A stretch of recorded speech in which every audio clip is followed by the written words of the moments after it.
담임 목사님께서 제자이십니까? 라는 제목으로 말씀 증거해 주시겠습니다. 이 시간 우리 믿음의 고백을 하나님께 드림으로 말씀 앞에 나가도록 하겠습니다. 하나님 나를 사랑하신다. 하나님은 내 인생에 크고 비밀한 계획 가지고 계신다. 하나님은 오늘도 나와 동행하셔서 그 계획 이루어 주신다.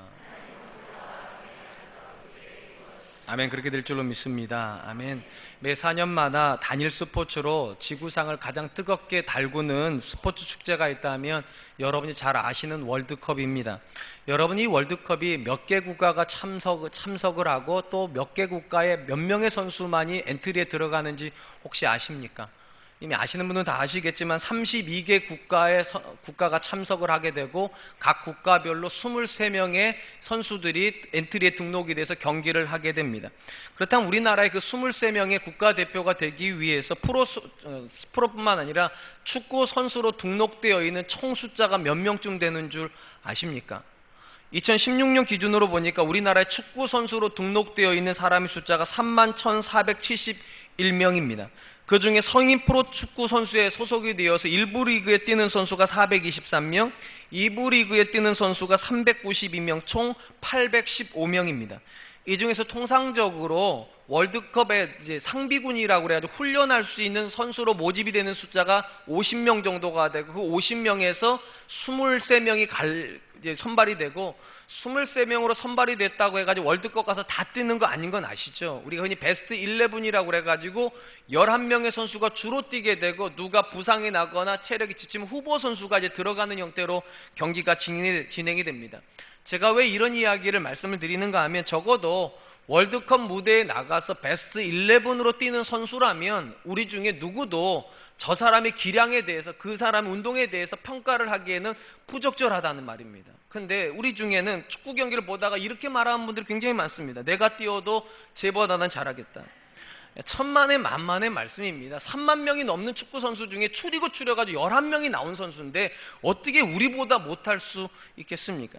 그렇다면 여러분, 우리의 신앙을 축구에 비유한다면 저와 여러분의 신앙은 어느 정도쯤 자리를 잡고 있을까요?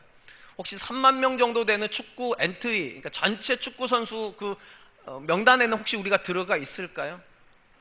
혹시 프로 축구 선수 정도는 될까요? 아니면 50명 정도 되는 상비군? 아니면 23명의 엔트리? 아니면 11명의 베스트 11?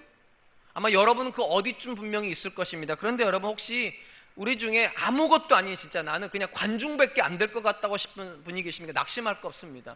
누구도 처음부터 선수였던 사람은 없고 또 누구도 처음부터 베스트 11이었던 사람은 없습니다. 모든 사람은 언제나 어디서 출발하는가? 관중으로부터 출발합니다. 누구의 플레이를 보면서 나도 저 선수처럼 한번 했으면 좋겠다. 마라도나의 경기를 보고 펠레의 경기를 보면서 우리나라 많은 분들이 꿈을 키우고 차범근 선수의 모습을 보고 다 그렇게 처음에는 다 관중이었던 사람들이 훈련을 받으면서 선수로 등록을 하게 되고 거기서 조금 더 훈련을 받으면 이제 엔트리에도 들어가는 그런 경우가 된다는 점에서 지금 우리의 신앙이 어디에 있는가 보다 더 중요한 건 우리가 어느 지점을 향하고 있는가가 더 중요한 것 같습니다. 우리는 베스트 11을 원하는가, 아니면 상비군 정도에 들어가기를 원하는가, 아니면 그냥 프로 축구 선수 정도 그 정도의 마을을 원하는가. 다 우리 마음은 다 그런 것 같습니다. 다 우리가 다 베스트 11에 들어가서 가장 멋있는 선수로 뛰었으면 좋겠는데, 또 저는 발음도 다 그렇습니다. 그런데 현실적으로 또 이상적으로 놓고 보면 모든 사람이 다 베스트 11일 수 없습니다. 또 모든 사람이 다 선수일 수도 없습니다. 우리 중에는 어떤 사람은 관중이어야만 합니다. 제가 왜 이렇게 말씀을 드리는가 하면 우리가 다 선수라면 어떤 의미가 있는가? 우리 교회에는 새 가족이 없다는 말입니다. 처음 와가지고 어떻게 선수로 뛰게 했어요? 처음 온 사람은 자기보다 먼저 신앙생활을 하는 장로님들 보는 거고 권사님들 보면서 아, 저렇게 기도하는 거구나, 저렇게 섬기는 거구나, 저렇게 가정을 이끄는구나, 그렇게 보면서 나도 한번 저렇게 해봐야 되겠다 하면서 훈련을 받아가는 것이지 모든 사람이 선수일 수는 없겠죠. 그런 점에서 저는 우리 사랑과 은혜교회 성도님들 중에는 진짜 베스트 11처럼 하나님 나라와 교회를 위해서 뛰는 그런 선수와 같은 사람도 나왔으면 좋겠고, 그리고 그런 사람을 보면서 닮아가려고 하는 후보 선수도 나왔으면 좋겠고, 심지어 그런 후보를 보면서 박수 쳐주는 관중들도 나올 수 있었으면 좋겠다 싶습니다. 그런데 여러분, 이런 모든 것에서 문제가 하나가 있습니다. 스포츠 경기하고 신앙이 근본적으로 다른 한 가지가 있습니다. 스포츠 경기에는 평생 관중은 존재할 수 있습니다. 한 번도 선수로 뛰지 않고 평생 다른 사람 박수만 쳐주는 관중이 존재할 수 있을지 모르겠지만 신앙 안에는 평생 관중은 없습니다. 근데 문제는 성도님들이 평생 관중으로 하려고 하는 분들이 나온다는 겁니다. 선수로 뛰어볼 생각은 하지도 않습니다. 교회에서 섬겨볼 생각은 아예 하지도 않습니다. 주님의 일꾼이 되어가지고 하나님 말씀대로 세상에 나가서 그분의 말씀대로 살아볼 생각 아예 하지 않고 그냥 듣기만 하고 싶고 그냥 배우고만 싶어하는 그런 관중과 같은 분들이 나온다는 겁니다. 그런데 여러분, 제가 다시 말씀드릴게요. 스포츠에는 이게 가능해도 신앙에는 이게 가능하지 않습니다. 왜냐하면 예수님께 이 땅에 오셔가지고 관중을 늘리는 데는 관심이 없으셨어요. 뭐에만 관심이 있었는가? 제자 삼는 일에. 제자를 부르시고 그 제자들 보내시면서 뭐라고 말씀하셨습니까? 너희와 같은 제자를 삼으라고. 그런 관점이라면 여러분, 지금 관중인 건 아무 문제 없을지 몰라도 앞으로도 관중이 되는 건 문제가 있습니다. 우리가 잘 아는 것처럼 스포츠 경기에서도 관중이 하는 역할이 있습니다. 박수 쳐주고 대한민국 하면 우리나라 선수들이 막 힘을 얻어가지고 경기력이 좋아져요. 막 파도 타게 하면 막 흥분이 돼가지고 우리 선수들이 막 뛴단 말이죠. 근데 여러분, 그렇게 경기력에 영향을 줄 수는 있을지 몰라도 관중이 경기의 결과는 못 바꿉니다. 경기의 결과는 누구만 바꿀 수 있는가? 선수만 바꿉니다. 마찬가지로 신앙도 똑같습니다. 교회의 역사와 하나님 나라의 역사, 심지어 우리 가정의 모양을 바꿀 수 있는 사람도 절대적으로 선수뿐입니다. 선수가 뛰어야지만 결과가 나옵니다. 그래서 예수님께서 제자를 부르시는 겁니다. 그분의 선수가 되어서 가정에서 뛰고 사회에서 뛰고 교회에서 뛰어서 하나님 나라의 역사를 만드는 사람이에요. 그 다음 도대체 누가 제자이겠습니까? 오늘 본문 말씀은 예수님께서 어떤 사람들을 제자로 불렀는지와 그 제자를 불러가지고 주님께서 어떤 훈련을 시켰는지를 우리에게 소개해주고 있는 본문이라 생각을 합니다. 일단 7절 8절에 보니까 예수님께서는 예루살렘에 갈릴리 지역에서만 인기가 있었던 것이 아니라 예루살렘과 온 유다와 심지어 요단강과 두로까지 굉장히 많은 지역, 이스라엘 전 지역을 포괄할 정도의 인기를 가지고 있었습니다. 굉장히 많은 사람들이 예수님을 따랐다는 사실을 강조하기 위해서 7절에서는 큰 무리라는 단어를 썼고 8절에서는 많은 무리라는 단어를 썼습니다. 심지어 마가는 뭐라고 얘기하는가? 사람들이 너무 많이 와가지고 예수님을 밀치기 때문에 예수님께서 배를 띄워놓고 사람들에게 말해야 될 정도로 그렇게 많은 사람들이 예수님을 쫓았다는 겁니다. 그런데 주님이 그 많은 사람들을 제자라고 삼지는 않으셨습니다. 그 중에서 12명만 뽑아서 제자를 삼았다. 그게 오늘 본문의 핵심입니다. 이 본문의 핵심으로 들어가기 전에 우리가 절대로 간과하면 안 되는 내용 하나를 얘기 드리려고 합니다. 여러분, 예수님을 쫓아다닌 사람들 중에 모든 사람들이 다 예수님께 호의적이었습니까? 아니라는 거 잘 아십니다. 우리가 바리새인이라고 부르는 사람들이 대표적인 집단인데 그들은 늘 예수님 곁에 있었고 예수님의 가르침을 들었으며 예수님이 하는 모든 이적을 보았습니다. 그런데 그들은 예수님의 제자가 되려고 거기 와 있었던 건 아닙니다.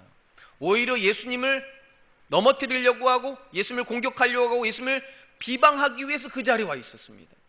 제가 무슨 말씀 드리려고 하냐면 우리가 주일마다 이렇게 다 같이 모여가지고 예배 드리는 게 어떤 사람에게는 제자화되는 과정입니다. 제자가 되기 위해서 예배 드리는 건데 또 어떤 사람은 제자하고 아무 상관없이 이 자리에 안 나오면 마음이 불편하니까 이번 주에 혹시라도 중요한 결과를 받아야 되는데 나와가지고 기도라도 하면 조금 마음이 편할 것 같아서 나오는 그런 분들도 계시다는 겁니다. 근데 여러분, 이 예배가 정말로 저와 여러분들에게 제자가 되는 하나의 과정이 되려면 바리새인과 같은 태도는 버려야 됩니다. 바리새인의 태도가 뭡니까? 예수님에게 자기들을 맞출 생각이 하나도 없습니다.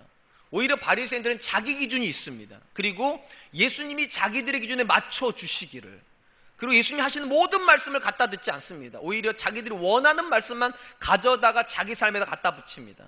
이것 때문에 예수님께서 주신 비유가 있다고 제가 말씀드렸잖아요. 생배 조각 비유요. 옷 전체를 갈아입어야 되는데 주님의 가르침 전부를 받아들여야 되는데 그럴 마음이 없어요. 내가 원하는 것만 갖다 하려고 그러고 주님이 나를 바꾸길 기대하지 않아요. 오히려 내가 주님을 바꾸고 싶어 해요. 그런 사람은 제자 될 수 없습니다. 저는 이 자리에 계신 분들 중에도 혹시 나는 절대로 안 바꾸겠다, 나는 내 자신을 바꿀 마음이 하나도 없다, 다만 그냥 은혜만 받고 싶다, 그렇게 오셨습니까? 정말 죄송하지만 예배는 드리실 수 있을지는 몰라도 제자는 안 됩니다. 제자는 주님께 나를 드려가지고 주님이 나를 바꾸시도록, 내 모든 삶을 주님께 드려서 내 삶이 주님을 드러내는 통로가 되도록 그렇게 하는 사람만 제자가 된다는 것입니다. 오늘 본문에서 예수님께서 제자들을 뽑으셨습니다. 어떤 사람들을 뽑으셨는가?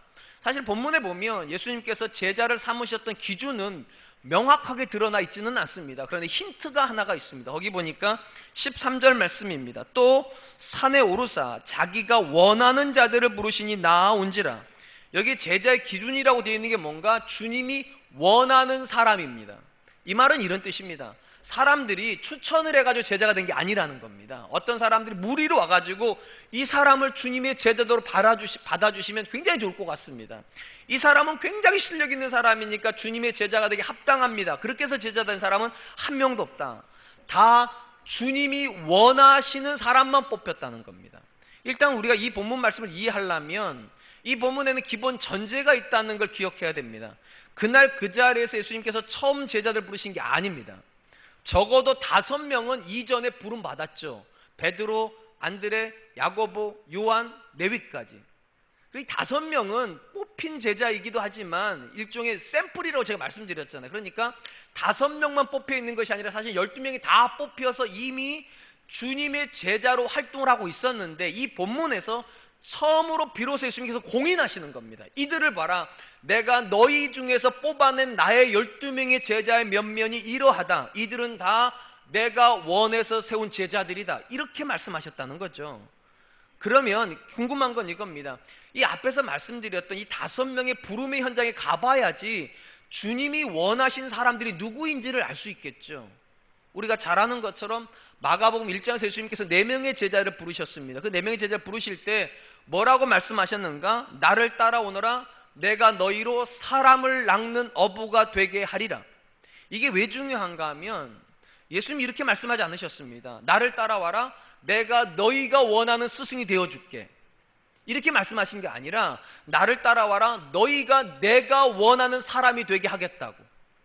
여기서 본문에서 주님께서 주님이 원하는 사람이란 사람이 바로 그 사람입니다. 주님이 원하는 사람이 되기를 원하는 사람이요. 말이 좀 어렵습니까? 일반적으로 우리는 신앙생활을 어떻게 하는가? 하나님이 내가 원하는 하나님 되어주시고 예수님이 내가 원하는 일을 해주시고 성령님이 내가 구하는 걸 도와주시는 기준이 나입니다. 나. 그러니까 하나님을 내 모양에 맞춰서 바꿔나가고 예수님을 내가 원하는 대로 바꾸고 성령님을 내가 원하는 대로 조종할 수 있는 형태의 신앙을 꿈꾸는데 놀랍게도 주님께서 제자를 부르실 때 그렇게 부르신 게 아니라는 겁니다. 너희가 내가 원하는 존재가 되어야 한다고, 사람을 낚는 어부가 되어야 하고 그걸 원하면 내가 너희로 사람을 낚는 어부가 되게 하리라. 그러니까 모든 제자는 부름의 현장은 다를지 몰라도 부름의 목적은 똑같습니다. 주님이 원하는 사람이 되기 원합니다. 우상 숭배하고 이방의 종교하고 기독교가 다른 게 뭔가? 기독교 이외의 모든 종교들은 그들이 원하는 신이 있습니다. 그들이 원하는 신이에요. 기독교는 하나님이 원하는 성도가 있습니다.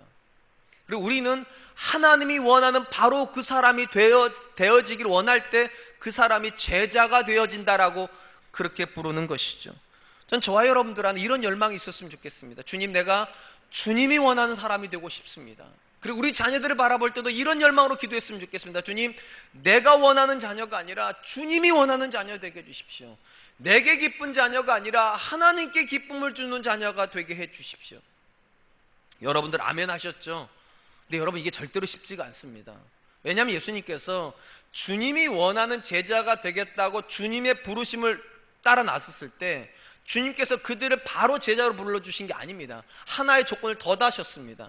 마가복음 8장 34절 무리와 제자들을 불러 이르되 누구든지 나를 따라오려거든 자기를 부인하고 자기 십자가를 지고 나를 따를 것이니라. 주님이 원하는 그 사람이 되려면 장애물이 하나가 있다는 겁니다. 모든 사람 안에 자기가 원하는 모습이 있다는 겁니다. 1000명의 사람이 있으면 1000명의 기준이 있다는 얘기입니다. 주님은 뭐라고 말씀하시는가? 그 모든 기준 빼고 와야 된다는 거예요. 기준은 주님이 해야 된다는 겁니다. 주님이 원하는 자녀를 키워야 되고 주님이 원하는 가정을 이루어야 되고 주님이 원하는 사업이 돼야 되고 주님이 원하는 인간관계가 되어야지 그것이 제자지. 내 마음 다 가지고 내 생각 다 가지고 주님 따라간다, 있을 수 없다는 거예요. 그렇기 때문에 자기를 부인해야 되는데 이 자기 부인이 얼마나 어려운가? 십자가를 지는 것만큼 어렵다는 겁니다. 우리 일반적으로 공부 잘한 부모는 자녀가 당연히 뭐 하길 원합니까? 공부 잘해주기를. 그걸 기본으로 가려고 그러는데 주님은 뭐라고 말씀하시는가? 자녀가 공부 잘하는 자녀가 되는 게 주님의 소원이 맞냐는 거예요. 주님의 소원은 우리 자녀가 공부 잘하기 이전에 그리스도인 되는 겁니다. 주님 안에 있는 사람 되는 거. 그걸 얻기 위해서 공부 잘하는 거 내려놓을 수 있어야 된다는 거예요. 비록 내가 공부 잘하지만 내 자녀는 공부 못할 수도 있다. 주님을 위해서라면. 아멘 안 나올 줄 알았어요. 나는 엄청나게 성공했지만 내 자녀가 주님의 말씀대로 살기 위해서 가난하게 살아야 된다. 난 그것도 수용할 수 있다. 아멘 안 하실 줄 알았어요. 근데 그래야 된다는 거예요. 주님이 원하는 사람이 된다는 것에 가장 어려운 점이 뭔가? 내 모든 기준을 내려놓고 오직 주님의 기준으로 옷 입는다는 거. 이거 참 어려운 일이지만 그래야지만 제자가 시작이 된다는 겁니다. 우리가 잘 아는 한 청년의 이야기를 여러분 기억하실 겁니다. 예수님께서 어느 날 길을 가다가 한 젊은 청년을 만났습니다. 이 청년은 부자이기도 하고 관원이기도 하였습니다. 쉽게 말하면 굉장히 어린 나이에 굉장히 성공한 사람입니다. 이 부자 청년이 예수님께 이렇게 말했습니다. 무엇을 하여야 영생을 얻겠습니까? 예수님께서 그에게 대답을 하셨습니다. 하나님의 율법을 다 지켜라. 청년이 대답합니다. 어려서부터 다 지켰습니다. 예수님께서 그를 사랑하셔서 뭐라고 말씀하셨는가? 너에게 오히려 아직 한 가지가 부족한 것이 있는데 너의 재산을 다 팔고 그리고 나를 쫓으라. 이때 이 청년이 어떻게 했다고 되어 있는가? 성경에 보니까 근심했답니다. 돈이 많음으로 근심하였다. 그리고 그는 돌아가 버립니다. 여러분, 왜 이름도 없는 이 청년의 이야기가 성경에 기록이 되어 있을까요? 사실 그 한 사람의 문제고 중요한 사람도 아닌데 왜 그 사람의 이야기가 성경 안에 기록이 돼서 오고 오는 세대가 이 말씀을 읽게 하셨을까? 전 답이 하나라고 생각합니다. 그 청년 안에 우리의 문제가 들어가 있기 때문입니다. 우리는 나를 바꾸기를 원하지 않습니다. 내 거는 그대로 가지고 있고 거기다가 영생을 얹고 싶어 합니다. 내 거는 그대로 가지고 있고 거기다가 하나님의 복을 얹고 싶어 합니다. 내 거는 그대로 가지고 있고 하나님께서 나를 인도해 주시기 원합니다. 근데 주님은 그걸 거부하시는 겁니다. 아무것도 바꿀 필요가 없다는 그건 관중입니다. 관중 그냥 박수만 치면 되는 거예요. 아무것도 바꿀 필요가 없어요. 근데 선수는 나쁜 습관도 버려야 됩니다. 잘못된 태도도 버려야 됩니다. 훈련을 해야 돼요. 왜냐하면 주님이 원하는 사람이 되려면 기준이 주님이라는 거예요. 근데 그 부자 청년은 그냥 관중일 뿐입니다. 주님이 하시는 걸 보니까 너무 좋아 보여. 나는 바꿀 필요가 하나도 없고 여전히 성공한 사람, 여전히 부자이면서도 영생도 받고 싶다. 사랑하는 성도 여러분, 저와 여러분의 모습은 안 그렇습니까? 내 욕심은 그대로 가지고 있고 내 꿈도 그대로 가지고 있고 내 삶의 태도도 그대로 유지하면서 그냥 주일에 와서 은혜만 받고 싶다. 하나님께 내게 복만 주셨으면 좋겠다. 제자일 수 없습니다. 제자의 본질은 무엇인가? 주님이 원하는 사람이 되기 위해서 내 기준, 내 생각, 내 목적 버려야 되는 겁니다. 주님의 제자들은 다 그렇게 부름받았습니다. 모든 걸 내려놓고 오직 주님이 목적이었습니다. 주님과 같은 사람이 되기 위해서. 그렇다면 여러분, 주님이 원하는 사람이 되고 싶다면 다 그냥 무조건 되는 겁니까? 오늘 본문 말씀에서 예수님께서 12명의 제자들을 부르시고 그들을 바로 파송하지 않습니다. 세 가지를 그들과 함께 하시겠다라고 말씀하세요. 이 세 가지가 그들 안에서 되어야지만 그들이 진정한 주님의 제자가 된다는 의미일 것입니다. 오늘 본문 말씀 14절 15절 말씀입니다. 이에 12를 세우셨으니 이는 자기와 함께 있게 하시고 또 보내사 전도도 하며 귀신을 내쫓는 권능도 가지게 하려 하심이로라. 예수님께서 부르신 제자들이 정말로 제자다운 사람이 되게 하기 위해서 세 가지를 하시겠다는 겁니다. 첫 번째, 그들과 함께 있으시겠다. 두 번째, 그들을 전도하도록 내보내시겠다. 세 번째, 그들에게 귀신을 내쫓는 권능을 주시겠다. 가장 먼저 나오는 여기에 예수님께서 제자들과 함께 있으시겠다고 하시는 이런 부분들은 분명히 물리적 공간을 같이 영유하겠다라는 의미를 가지고 있습니다. 실질적으로 제자들은 3년 동안 예수님과 함께 같은 공간에서 먹고 마셨고 동고동락을 했습니다. 그러니까 물리적으로 그들은 주님과 함께 있습니다. 그런데 이 본문에서 예수님께서 내가 그들과 함께 있다고 하는 말을 꼭 물리적 공간을 함께 쓰겠다라는 그런 걸로만 제한할 필요는 없습니다. 오히려 좀 더 넓게 말을 하면 주님과 인격적인 관계 속으로 더 깊게 들어가게 하겠다, 이렇게 보는 게 옳을 것 같습니다. 왜냐하면 우리가 동상이몽이란 단어를 쓰죠. 동상이몽의 문자적인 뜻이 뭡니까? 같은 침대에서 다른 꿈을 꾼다는 얘기입니다. 쉽게 말하면 같은 침대라고 하는 말은 함께 있다는 뜻일 겁니다. 그런데 다른 꿈을 꾼다는 말은 함께 있지 않다는 뜻일 겁니다. 얼마든지 물리적으로 같은 공간을 써도요, 전혀 다른 사람들이 존재할 수 있습니다. 바로 예수님의 12제자 중에 가룟 유다가 대표적인 사람입니다. 그는 예수님과 3년을 같은 공간에서 같은 시간을 보냈는데 전혀 주님과 다른 방향을 하고 있습니다. 그렇기 때문에 오늘 본문에서 예수님께서 그분의 제자들을 주님과 함께 있게 하겠다는 말을 단순히 교회 다니게 하겠다, 성도로서 몇 년간 이렇게 훈련받게, 그런 정도로 생각하지 말라는 겁니다. 주님의 인격을 닮아가게 하고 주님을 본질적으로 닮아가게 하겠다라는 의미로 해석하는 게 저는 옳다라고 생각을 합니다. 저는 제 아내하고 지금 20년 살고 있습니다. 올해로 진짜 만 20년이 딱 됐습니다. 제가 생각해 보니까 결혼 초창기에 저하고 제 아내는 그냥 같은 집에 그냥 사는 동거인이었다고 보는 게 옳을 것 같습니다. 저하고 제 아내가 굉장히 많이 다릅니다. 너무 많은 가치관의 차이가 있어서 굉장히 많이 싸웠는데 그 싸운 주제 중에 하나가 스포츠입니다. 제가 20년 전에 저는 굉장히 스포츠를 좋아했습니다. 말로 못할 만큼 좋아해서 하루에 스포츠 뉴스를 3번 봤습니다. 8시 40분, 9시 40분, 10시 50분. 8시 40분엔 SBS, 9시 40분엔 MBC, 10시 50분엔 KBS, 다 스포츠 뉴스입니다. 왜 3번을 보았는가? 요즘처럼 인터넷이 발달되어 있지 않았기 때문에 실시간으로 스포츠 중계를 들을 수가 없었습니다. 결과는 알고 싶으려면 반드시 스포츠 뉴스를 봐야 되는데, 보통 8시 40분 SBS 뉴스쯤 하면, 제가 야구를 주로 보는데 한 7회쯤 합니다. 7회쯤 틀어보면 거기서 지금 어느 팀이 몇 대 몇으로 이기는지가 나옵니다. 우리 팀이 이기면 이제 기다렸다가 9시 40분에 틀면 하이라이트가 나옵니다. 이제 그거 보려고 기다리는데 9시 40분에 연장전 들어가는 경기가 있습니다. 그러면 언제 나오는 거 결론이 10시 50분에 나옵니다. 그래서 제가 그걸 3개를 다 봐야 되는 거예요. 그러니까 제 아내가 아까 설교 끝나고 그런 얘기를 하더라고요. 우리가 금술이 안 좋았던 얘기가 인터넷이 없어서 그랬나 보다고. 인터넷이 있었으면 제가 3번 안 봤을 텐데 그 당시 인터넷 없으니까 텔레비전 자꾸 트니까. 제 아내는 스포츠를 굉장히 싫어하는 여자입니다. 어느 정도를 싫어한다기보다는 안 좋아합니다.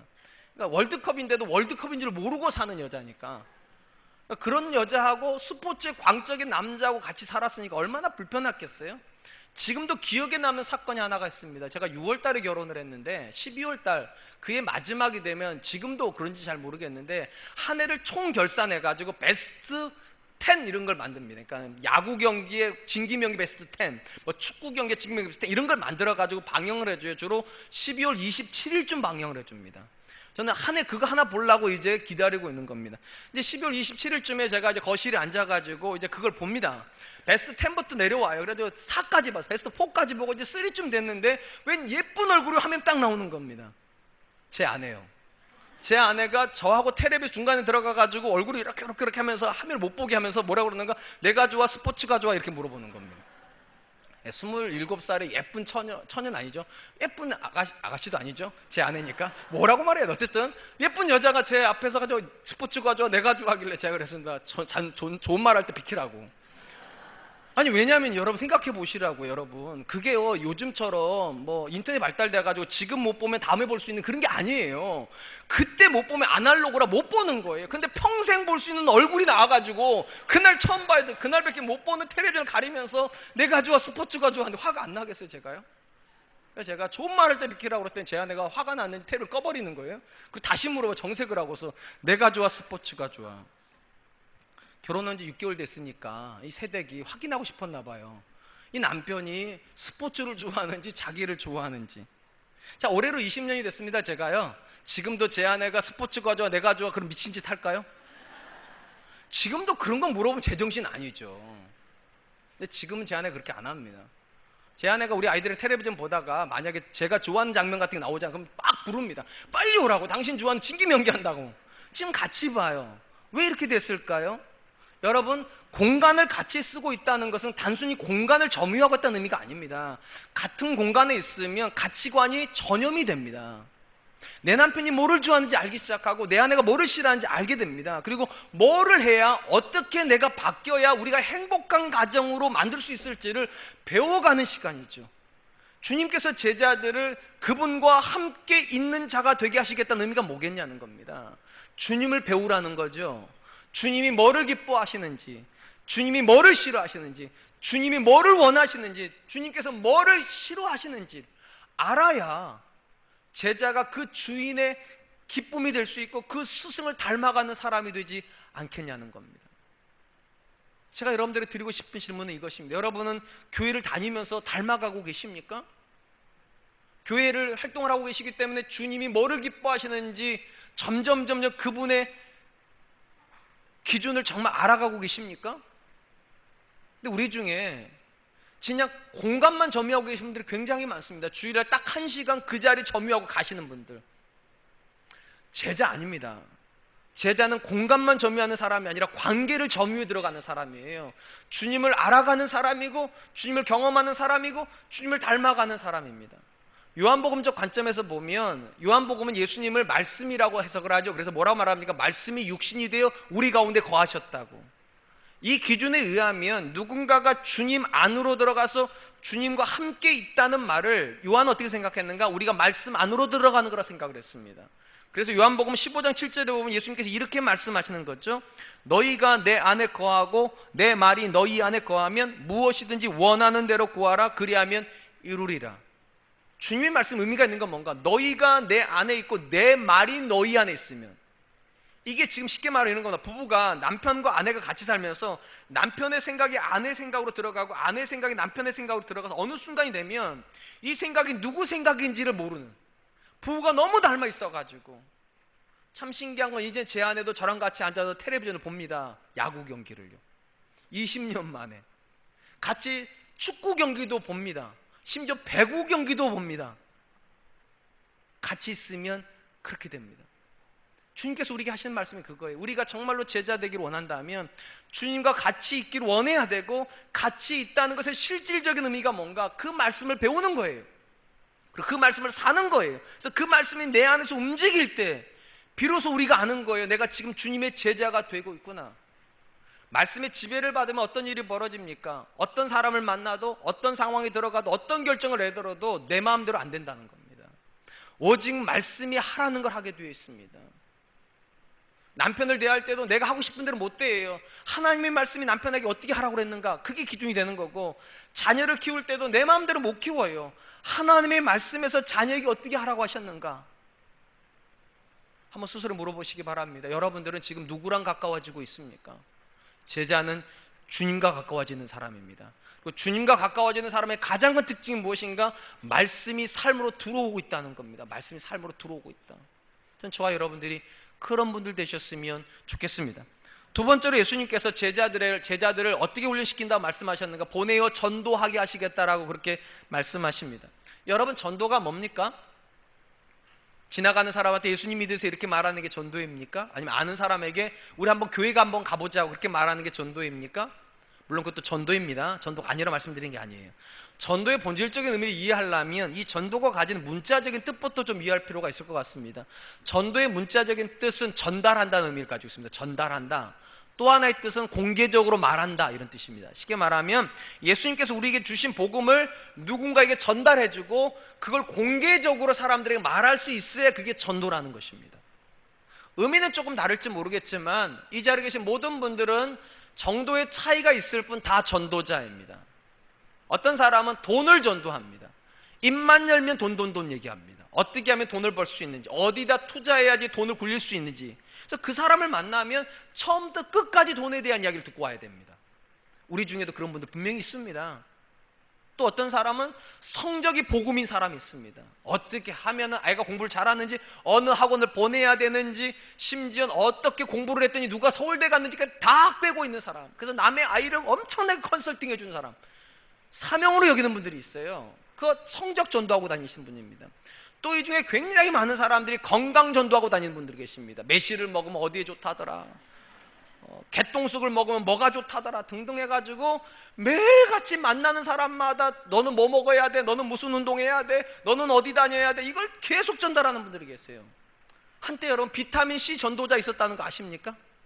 이분은 입만 열면 비타민C입니다. 뭐 어깨가 좋던 비타민C, 허리가 비타민C, 목이 좋던 비타민C, 만병통치약입니다.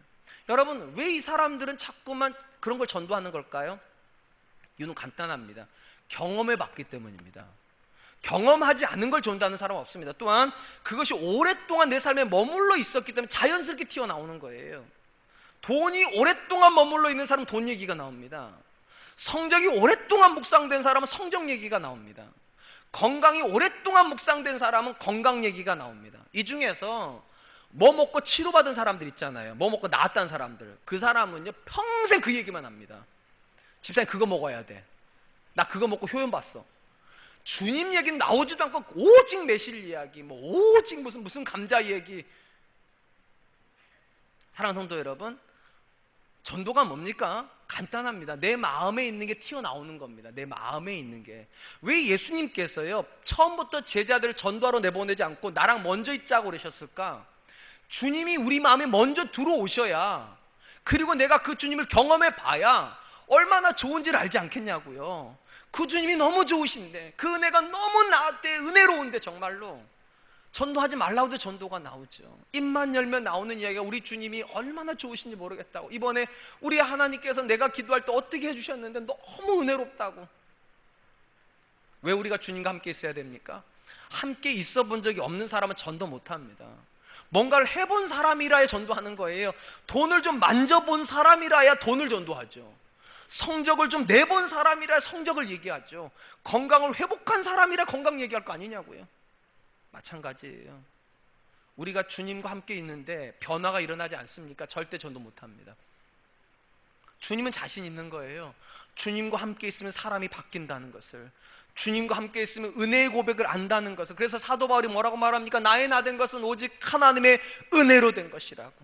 나는 다른 거 아는 거 다 포기했다고. 내가 그리스도와 십자가 외에 다른 거 알기를 포기했다고. 왜 그럴까요? 이 안에 게 그걸로 꽉 차 있는 거예요. 하나님의 은혜로 꽉 차 있는 거고, 십자가의 은혜로 꽉 차 있는 거고, 예수님의 사랑으로 꽉 차 있으니까 그냥 자연스럽게 전도가 나오는 거죠. 그런 점에서 사랑하는 성도 여러분, 전도는 명령이지만 자연스러운 과정입니다. 우리가 주님과 함께 있으면 누가 시키지 않아도 우리는 자녀들에게 주님 얘기합니다. 우리가 이 안에 가득 차 있으면 자녀들이 아무리 성적에 찌들려 있어도 자녀들이 그렇게 말하지 않습니다. 공부가 전부라 말하지 않습니다. 주님 믿어야 된다고, 예수 그리스도 안에 길이 있다고. 이 자리에 앉은 우리 사랑하는 성도님들이 그런 분들 되실 수 있기를 축원드립니다. 마지막으로 예수님께서 제자들에게 요구하신 것이 무엇입니까? 귀신을 내어쫓는 권세를 주시겠다, 그렇게 말씀하십니다. 그럼 여러분, 귀신을 내어쫓는 게 어떻게 하는 겁니까? 사탄아 물러가라 이렇게 하는 겁니까? 제가 어릴 때만 해도 우리 어머니가요, 조금만 우리가 잘못하면 사탄이 역사한다고 그러셨습니다. 그리고 조금만 잘못된 말하면 사탄아 물러가라 이러셨습니다. 근데 예전에는 그런 분들이 굉장히 많았는데 요즘에는 사탄이 역사를 안 하는지 우리가 다 그런 얘기 안 합니다. 뭐 사탄이 역사한다, 사람을 이런 말 안 하잖아요. 제 생각에는 너무 하는 것도 문제고 너무 안 하는 것도 문제입니다. 여러분, 우리끼리 문제가 있는 게 아니에요. 나하고 자녀와가 문제만 일어나는 게 아니라 나하고 남편과 아내와가 문제가 일어나는 게 아니라 거기 안에 귀신이 역사합니다. 그게 성경이에요. 그러니까 남편의 그 성격만 고치면 된다, 그렇게 말하시면 안 돼요. 우리 가정을 흔들게 만드는 악한 영이 우리 가정에서 떠나야 되는 겁니다. 그리고 남편도 바뀌어야 되겠죠, 당연히요. 근데 언제부턴가 우리는 귀신을 싫어합니다. 아니, 싫어한다기보다 그걸 마치 과거의 전유물인 것처럼, 못 배운 사람들이 즐겨 쓰는 단어인 것처럼. 아닙니다. 성경에 있는 단어입니다. 성경에서 예수님이 쓰신 단어예요. 그럼 못 배워서 쓰는 게 아닙니다. 실질적인 사건입니다. 그럼 여러분, 귀신을 내쫓는다는 게 뭐 어떤 의미입니까? 정말로 그냥 사탄아 물러가 이렇게만 하면 되는 겁니까? 그게 아니란 얘기는 아니에요. 일단 우리가 귀신이라든지 마귀를 이해하려면 귀신과 마귀가 어떤 일을 하는지부터 이해를 해야 됩니다. 어떤 일을 합니까? 간단히 말하면 하나님 못 믿게 하는 겁니다. 또 간단히 말하면 예수님께 못 가게 만드는 겁니다. 주로 어떻게 만드는가? 저와 여러분을 통해서 일하는 겁니다. 저와 여러분을 통해서. 결국은 우리가 세상의 통로가 되는 사람들이잖아요. 그러니까 우리가 그들에게 통로가 안 되려고 하면 절대로 전도는 안 일어납니다. 사단은 거기서 역사를 하는 거예요. 우리가 세상으로 나가려고 하는 이 지점에서 역사를 하는데 주로 어떻게 역사하는가? 이렇게 유혹을 합니다. 말씀대로 살아도 되겠어? 이렇게요. 말씀대로 살면 손해봐. 말씀대로 살면 실패해. 말씀대로 사업을 해가지고 어떻게 되겠냐고 우리 안에다가 자꾸만 실패론을 집어넣습니다. 언제부터인지 모르겠지만 너무나도 많은 성도님들이 신앙을 온실 속의 화초처럼 가지고 있습니다. 교회에서는 다 믿음 있는 것 같아요. 그런데 막상 자녀를 키우는 모습은 교회 다니지 않는 사람과 별반 차이가 없습니다. 교회에서는 다 믿음 있는 것 같아요. 그런데 사업을 하는 모습은 막상 교회 안 다니는 사람이랑 다를 바가 없어요. 왜냐? 신념이 있는 것 같아요. 말씀대로 하면 실패한다는 신념. 부모님들이 그렇게 말씀은 안 하시지만 우리 자녀들이 주일날 예배 다 드리면서 공부 못한다고 생각하시는 것 같아요. 그래서 예배 다 드리면 공부 실패한다고 생각하시는 것 같아요. 고3 때가 되면 학원 때문에 교회 못 나와도 그럴 수 있다라고 생각을 합니다. 제가 한 번만 여쭤볼게요. 여러분, 그런 하나님이라면 왜 믿으십니까? 우리가 말하는 하나님이 전지전능하시다면서요.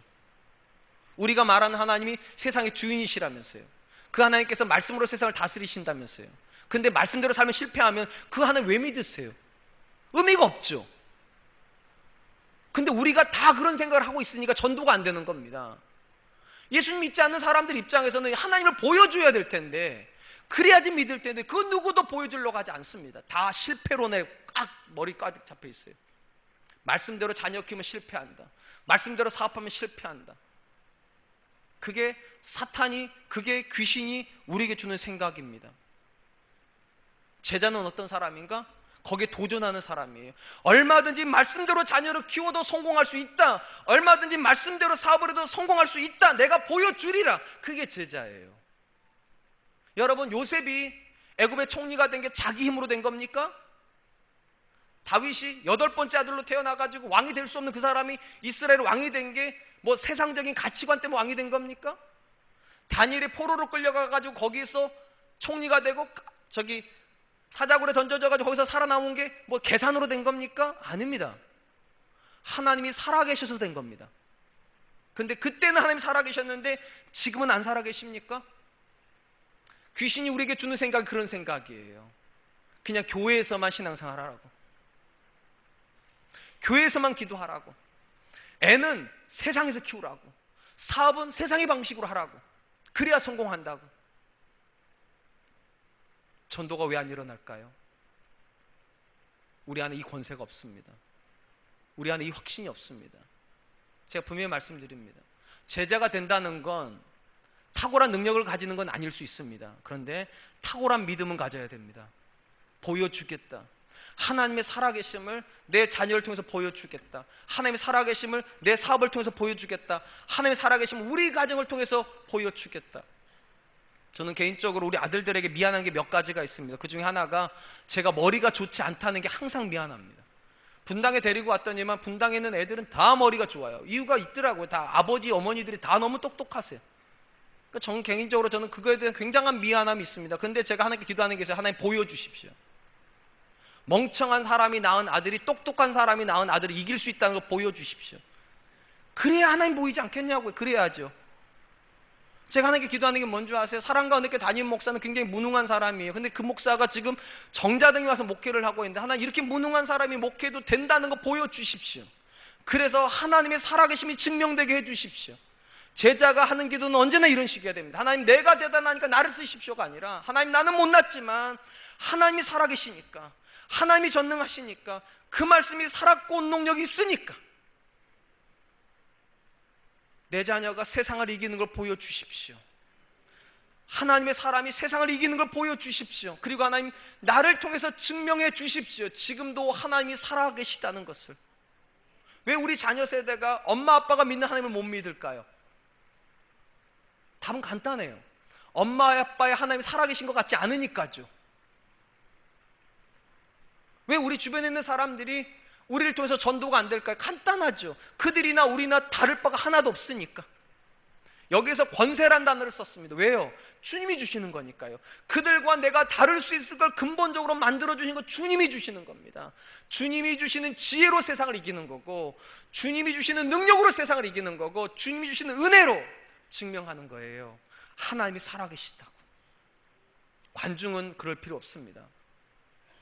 관중은 그냥 보고 있다 가면 끝입니다. 제자는 변화를 일으켜야 됩니다. 자녀를 가지고 기도해야 됩니다. 하나님 내 자녀를 통하여서 증명해 주십시오. 부부관계를 가지고 증명해야 됩니다. 하나님, 우리 부부관계를 통하여서 살아계신 하나님을 보여주십시오. 교회를 가지고 기도해야 됩니다. 하나님, 우리 교회가 하나님의 살아계심의 통로로 쓰임받게 해주십시오. 아멘. 누가 제자입니까? 도전하는 사람이요. 모든 사람이 안 된다고, 모든 사람이 절망할 때 왜 안 되냐고, 믿는 자에겐 능치 못함이 없느니라. 내게 능력 주시는 자 안에서 내가 모든 것을 할 수 있다 했는데 왜 안 되겠냐고. 우리 아들들이요, 제가 아들 둘 있는 거 아시죠? 저한테 가지고 왔던 모든 문제들이 다 똑같았습니다. 아빠, 나는 안 되나 봐. 누구네 아빠는 어디 학교 나왔고 누구네 엄마는 누구 학교였는데, 아빠, 우리 집하고 걔네 집하고 비교가 안 되는데 내가 어떻게 걔를 이기겠어. 항상 이런 식이었습니다. 그때마다 제가 해줬던 말은 이겁니다. 미안하다. 아빠가, 엄마가 대단하지 못한 건 미안하다. 그런데 아직 포기하긴 이르다. 하나님이 계시다. 너의 아버지가 하나님이시다. 하나님께서 솔로몬에게 지혜를 주셨고 열방의 어떤 사람도 솔로몬보다 뛰어난 지혜를 못 가지셨다면 왜 지금은 안 하시겠냐. 사랑하는 성도 여러분, 우리가 믿는 하나님이 정말 살아계시다면 아직 포기하지 마세요. 너무 쉽게 절망도 하지 마세요. 너무 쉽게 주저앉지 마세요. 도전하세요. 하나님이 살아계십니다. 그리고 그 말씀이 살았고 운동력이 있어 그 말씀 때문에 우리 자녀도 바뀔 줄로 믿습니다. 이 믿음 가지고 이번 한 주간 좌절하지 마시고 도전할 수 있기를 축원드립니다.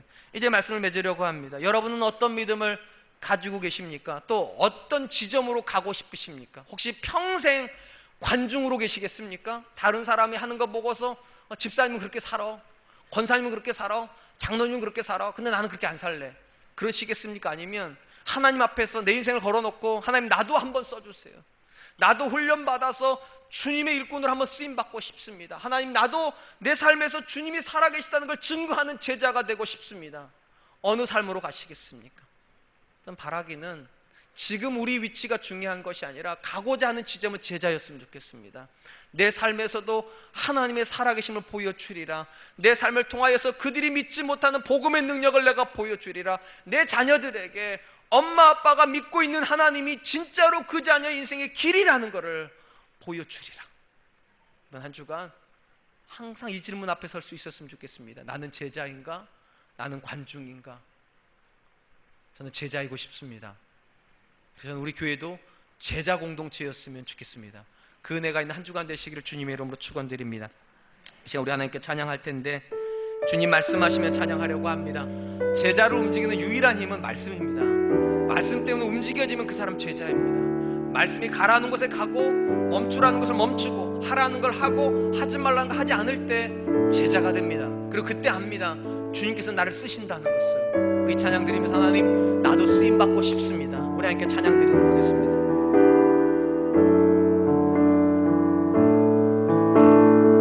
주님 말씀하시면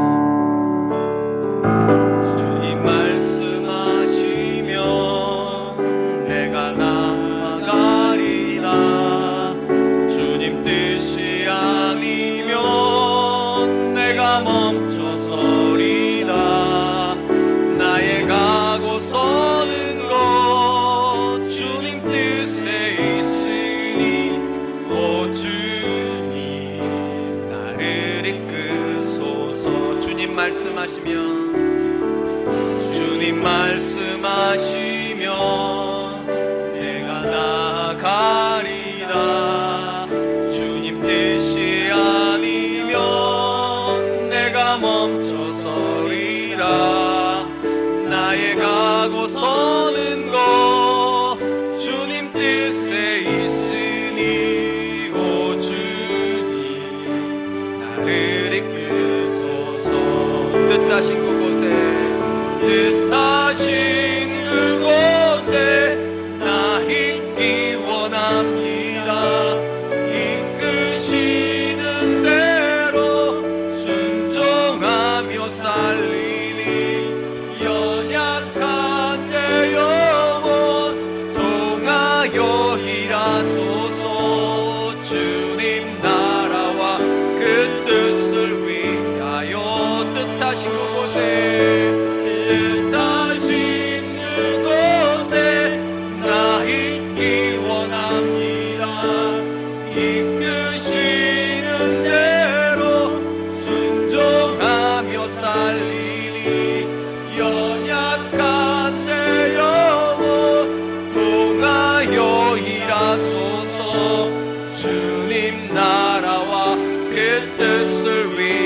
기도한답니다. 뜻하신 그곳에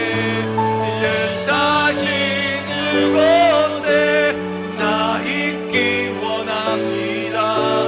이끄시는 대로 순종하며 살리니 연약한 내 영혼 통하여 일하소서. 주님 나라와 내 뜻을 위하여 주님 나를 이끄소서. 사랑하는 성도 여러분, 제자의 가장 기본은 내가 원하는 하나님을 만나고 싶어하는 열망이 아니라 하나님이 원하는 내가 되고 싶어하는 열망으로 이 땅을 살아가는 것입니다. 그리고 하나님이 원하시는 내가 되기 위하여서 오늘 본문에서 주님께서 세 가지를 말씀하십니다. 주님과 함께 있어야 됩니다. 쉽게 말하면 주님을 닮아가야 됩니다. 그리고 그런 사람은 자연스럽게 전도하는 사람이 될 겁니다. 그리고 그 전도하는 사람은 권세를 가지고 세상이 지금도 하나님 통치하신다는 것을 자기의 삶으로 증명하려고 할 것입니다. 이 시간 이 말씀을 기억하면서 하나님, 나도 그렇게 쓰임받게 하여 주십시오. 주님이 원하는 사람이 되고 주님과 함께 있고 주님을 증거하고 주님을 세상 가운데 드러내는 제자의 삶을 살게 하여 주시옵소서. 나를 그렇게 사용하여 주시고 우리 가정을 그렇게 사용하여 주시고 우리 공동체를 그렇게 사용하여 주시옵소서. 우리 같이 한 번만 기도하도록 하겠습니다. 기도하겠습니다. 사랑하는